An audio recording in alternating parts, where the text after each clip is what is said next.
Golf Central on YouTube, brought to you by the Rogue ST Woods and Irons from Callaway. Hello there, I'm Cara Banks with this Golf Central update. We're on site at Cromwell, Connecticut this week, but taking a moment to check in with the KPMG Women's PGA Championship. What a start it has been by In Gee Chun. She opened with a blistering record-setting round of 64 on Thursday, followed that up with a 69 today to open up a 6-stroke lead at the top of the leaderboard as she seeks her third major championship. Let's hear what she had to say to our Amy Rogers. Engie, you took a 5-stroke lead into today's round, further extending that with a 69 today. What was the biggest challenge of maintaining that position atop the leaderboard?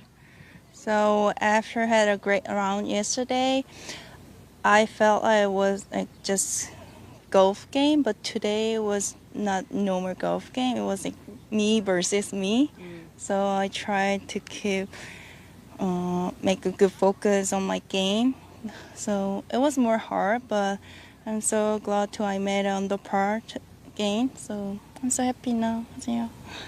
When we spoke yesterday, you talked about some of the challenges you've had recently, putting too much pressure on yourself and trying to be perfect. After those back-to-back bogeys you made at 7 and 8, what was the key to getting back on track? So I'm a little perfectionist, so I got a little pressure before. And then sometimes it makes a lot of stress, but at the same time, I believe I'm trying to work hard. That's helped a lot to my golf too. So I believe after I made a couple of bogeys, but it was definitely I did all my effort. So Engie is already passed. So now you have to make the shot, make the good focus on these shots.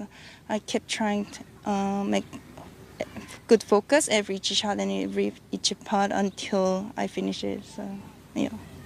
You're taking a pretty large lead into the weekend here in a major championship. What do you think you're going to need to do well over the next 2 days to maintain that position?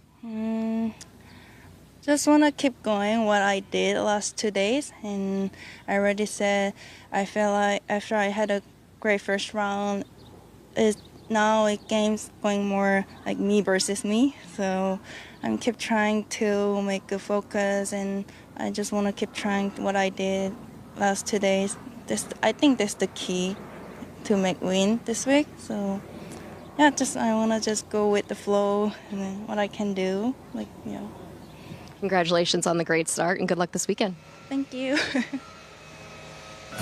Well, she's going with the flow pretty well as we check in with the leaderboard through 36 holes. There is that 6-stroke advantage over Jennifer Kupcho, who won the Chevron Championship, so already a major winner herself this season. She shares second with Lydia Ko.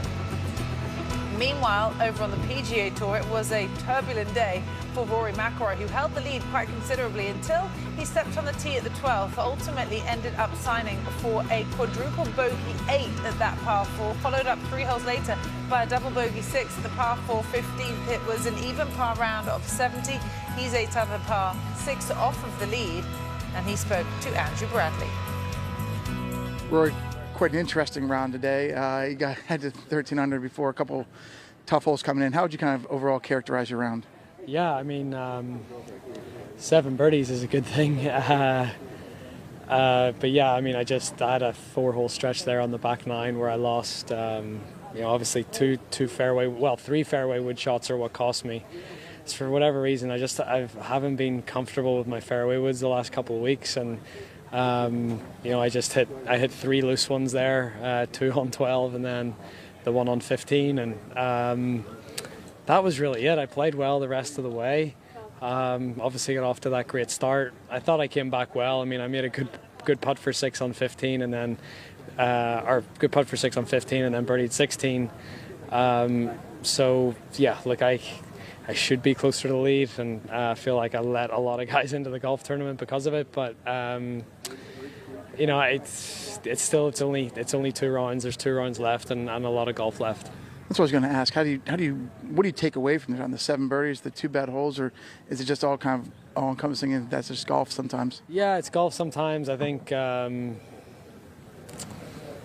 Yeah, I mean, it sort of came out of the blue. I haven't made a big number like that or a couple of big numbers like that in a long time, and when you hit a tee shot like you do on 12, the first one, the second one's pretty difficult, and you're sort of guarding against that left one, and I missed it right. And but yeah, I mean, it was just one of those. I put myself in a great position in the tournament, and then just 3 bad swings have sort of cost me 6 shots, and I've got all that work to sort of try to make up over the weekend, but at least I have the time to do it. How do you work through the difficulties with your fairway woods?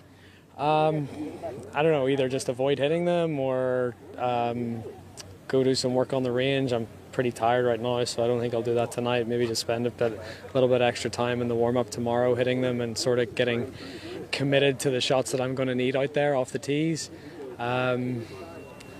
Yeah, that's really it. I think it's just more, trying to commit as much as possible to those tee shots.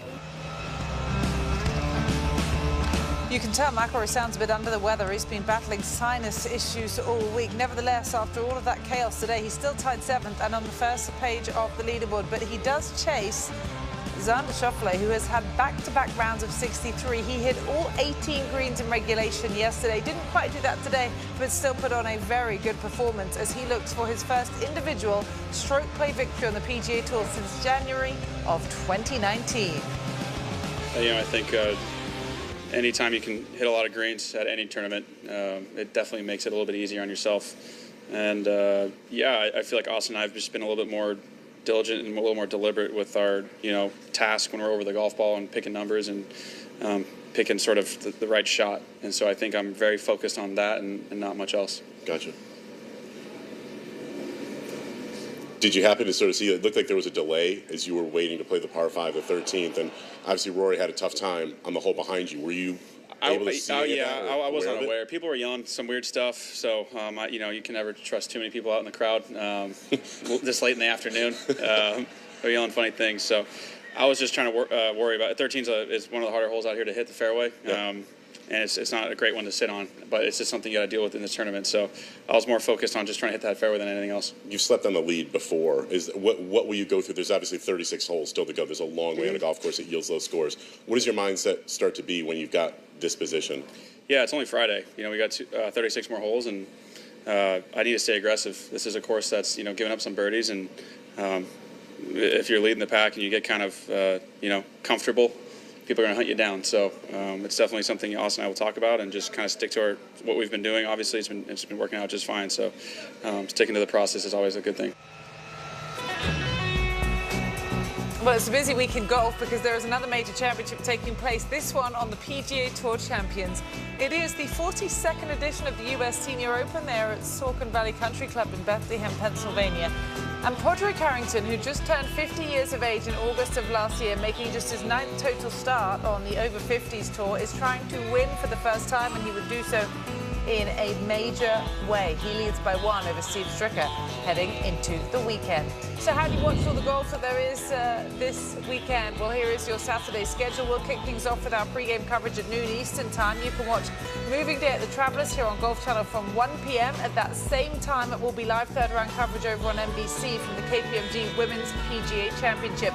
As for that US Senior Open, it starts streaming live on Peacock from 2 p.m. Eastern time and will continue on Golf Channel. And in case you miss any of it, we'll wrap up the day for you on Golf Central at 7 o'clock on Saturday night. For now, it is a beautiful evening in Cromwell, Connecticut, as we say goodnight from the Travelers.